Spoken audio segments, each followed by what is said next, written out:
Then si Melvin naman is yung entrada natin. Yung sa pinunta natin una sa Balete is wala siyang naramdamang bigat, wala siyang naramdamang anuman. Dito sa second na to. Ano yun? Wala yun, ibon yun. Pero ibang klaseng ungol na. Diba? Meron.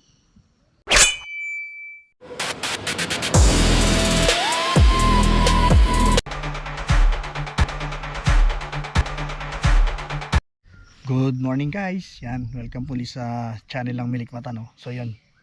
Bali nandito na naman tayo sa panibagong adventure natin.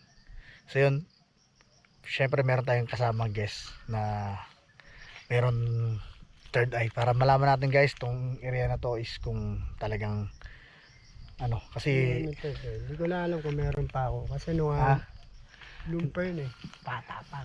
Bata, malikot ang isip siguro. Yun. Basta ang sabi niya sa akin, meron siya nakikita. No? Kaya ngayon is subukan natin. Pasukin naman to guys. Itong area na to na tinatawag nilang ano, no. Ito, dito tayo sa ano, no. May puno ng ano dito, balete guys, na pinaniniwalaan na titira ng ano, mga elemento, no. Bahay ng kapre or mga diwata. Ang laki, kita mo Ben? Kita mo? Wala pa. Ayan na. Ayan na. Ang laki ng balete niya. Wala pa. Hindi mo nakita. O wala ka nakikita pang mga kakaiba. Balete nakikita. Pero So yun guys, lapitan natin guys yung balete. Ano malaki? Sigurado ka? Okay ka lang? Oo. Ha? Pero pa, sigurado ka okay ka lang ha? Oo. Okay, lapit natin guys. Guys, ito na tayo. Ayun ang balete oh. Ito. Kung makikita nyo, ayun, sa side namin na right side, ayun yung balete. Malalaki yung puno ng balete. Kaya nga, ayun, medyo ano guys, dinalaw kasi tayo sa panaginip guys ng mga pinunta natin dito nakaraan. Ngayon is nag-ano ako ng barkada na sabi niya meron siyang third eye noon. Ngayon tatry natin kung bukas pa yung third eye niya para malaman natin kung ano ba talaga ang mga bumabalot na elemento dito sa lugar na to, no? Talagang ano guys ayan, dito tayo, tabi-tabi po, kinikilbutan ako. Napakaganda. Ha? Napakagandang puno ng balete. Ayan o, tignan mo, tignan nyo guys ang paligid natin. Ayan na siya. Ayan o,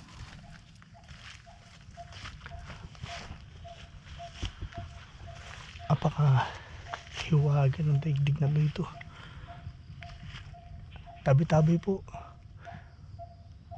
Uy, ayan, tabi-tabi lang, tabi-tabi po. Napakalaki guys ang balete.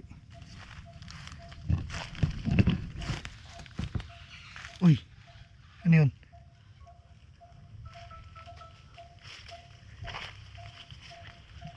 Siyasatin natin guys. Okay. Tabi-tabi po. Ito guys mga nasa ano daw to, sabi na matatanda dito, nasa 100 taon na itong baliting ito. Kaya marami kwento at kababalagan na to, na tuwing gabi nga guys is ito na nga yung sasabing ano, kanilang mga palasyo guys. Ayan, ayan ang paligid natin guys. Ano sa ano mo? Ha? May naramdaman ka ba? Sapa naman. Pero Normal pa naman. Normal pa sa ngayon. Wala pa naman mabigat na pakiramdam.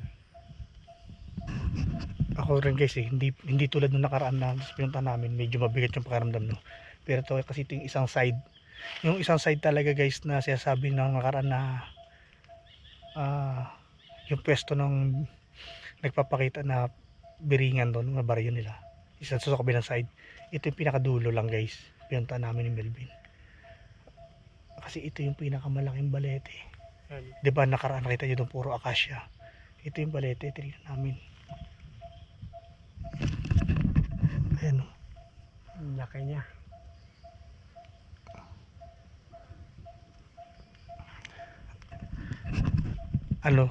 Time check is 11 magto 12 na guys, kaya Okay.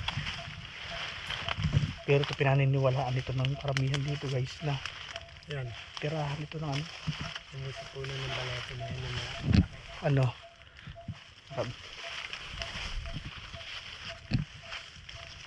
napakalaki talaga guys.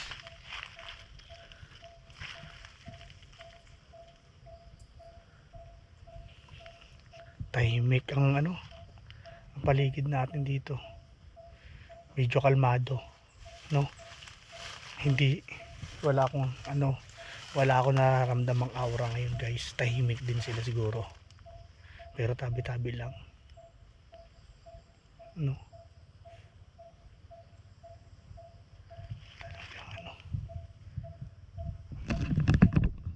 Punong-puno talaga ng hiwaga, ang ganda talaga.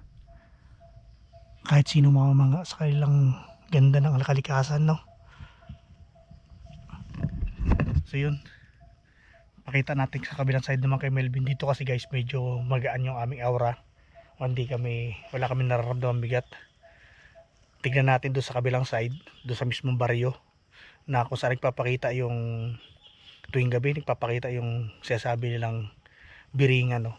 Ngayon lipat tayo doon sa other side na yun para dala natin si Melvin, para siyasatin natin, suriin natin na maigi kung ano talaga ang elemento ang bumabalot sa lugar na to, kung bakit maraming naliligaw at maraming natatakot sa lugar na to no. So yun, tara Ben, lipat tayo sa kabilang side. Medyo okay naman dito guys, wala kami nararamdaman na bigat na aura dito no? Hindi tulad ng nakaraang araw na pumunta tayo doon sa kabila na mabigat yung pakiramdam namin ni Mr. Kalahi. Ngayon guys, dalawa lang kami ni Melvin no. Yan, natagpuan namin to, siya sabi nila na pinakadulo na lugar is tumbaleting to, pero sa ngayon is kalmado ang pakiramdam, walang bigat, walang pressure na akong nararamdaman sa katawan ko no.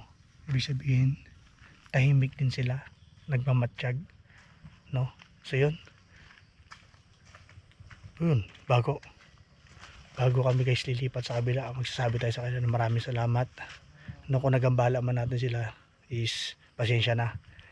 Yan, gusto lang namin ilinawin sa inyo guys no. Lilinawin lang natin na kaya ako nagsama ng isang kaibigan na merong sasabing third eye nga, na dati meron siyang third eye no, para malaman natin kung open pa yung third eye niya, and then kung ano ba talagang elemento ang meron dito sa lugar na to, kung bakit maraming naliligaw at naliligaw na rin tayo. Yan, Hindi naman. hindi Normal pa. naliligaw tayo sa kabilang daan natin. Yan, Dito papunta. oo,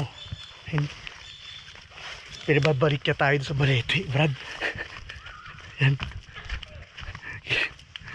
Akit tayo. pinababalik niya tayo sa balete. Palitin naman daan natin kaya nagulat ako na ito, dito tayo. Dito tayo. Dito kami guys, kasi isipin nyo, hindi bigla kaming napalikod doon sa daan na yun na para kaming hinihila pabalik doon sa lugar nila. So yun, pasensya na kayo, di naman pero okay lang din, walang bigat na naramdaman, walang aura no. So yun, baka sila nag-uusap, natural lang din nag-observe no. Kaya yun, video ako din wala masyadong naramdaman bigat dyan, aura, hindi tulad yung nakaraan. Yan, kaya ngayon pupunta natin yung kabilang side na pinatawag talaga nilang nawalang baryo, no? Kaya yun, pasyalan natin doon, sama natin si Melvin. Guys, yan, ito na guys yung ano, yung pinuntahan namin ni Mr. Kalahi nung nakaraan, na ito yung sasabi na lugar na yung sa gabi umiilaw na baryo, na kung tawagin nila is yung biringan daw. Ngayon papasok pa lang kami, is si Melvin may kakaibang naamoy at nararamdaman. Ano naamoy at nararamdaman mo, Brad? May naamoy ako na hindi, no? Ewan ko kung matangyahay noon. Tapos Pero minamo. ang pakaramdam mo ngayon? Wala, bumibigat lang ulo ko. Bumibigat na ng konti ulo ko. Pero nawawala naman siya. Baka yung bigat ng ulo mo na yung gutom yan. Mm. So yun guys, bali ito pa lang yung reception na sasabi ko sa inyo yung nakaraan. Maaaring ito yung pinakalugar nila, no? Ito malinis na to. Pero papasukin pa rin natin yung loob guys, kasi ito yung loob yung bakit ko siya binalikan, ito yung loob na ano, ito yung loob na dinalaw tayo sa panaginip nila, no? Kaya tayo bumalik dito kasi gusto nating i-explore, no? Kasi dinalaw nga tayo sa panaginip para malaman natin kung totoo o hindi, no? Ilog rin pala rito eh.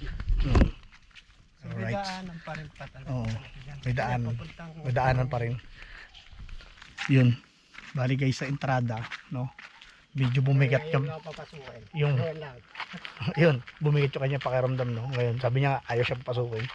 Bali ito na, ayan, ito yung mga puno na sabi is huwag kang, kung saan ka dumaan, huwag ka nang babalik doon, kailangan umikot ka. Kaya titignan natin pa rin guys yung sitwasyon dito, no? Last time na pumunta kami dito is medyo mabigat yung pakiramdam ko, no? Pero ngayon parang palabasa kasama ko si Melvin is parang ano, parang magaan, walang wala akong nararamdaman na pressure, bigat. Kaya ayun, tuloy tayo guys, no? Ayan, ito yung mga laking puno yan guys. Tapos yung pumunta kami dito guys, napakaingay ng mga ibon. Ngayon is napaka tahimik, no? Yan.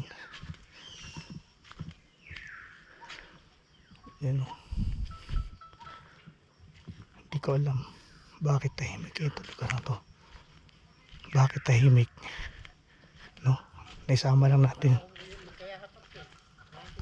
Ha? Isipin mo, sinama lang natin si Melvin dito. Maganda ang pakiramdam ko guys, hindi yung ulan natin punta dito na medyo mabigat, no? Ibig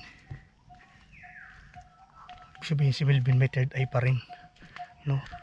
Na ayaw magpakita kay Melvin o ayaw magparamdam, no? Kasi nung kami pumunta dito, yan eh, talagang matindi ang ano, matindi ang bigat ng pressure ko.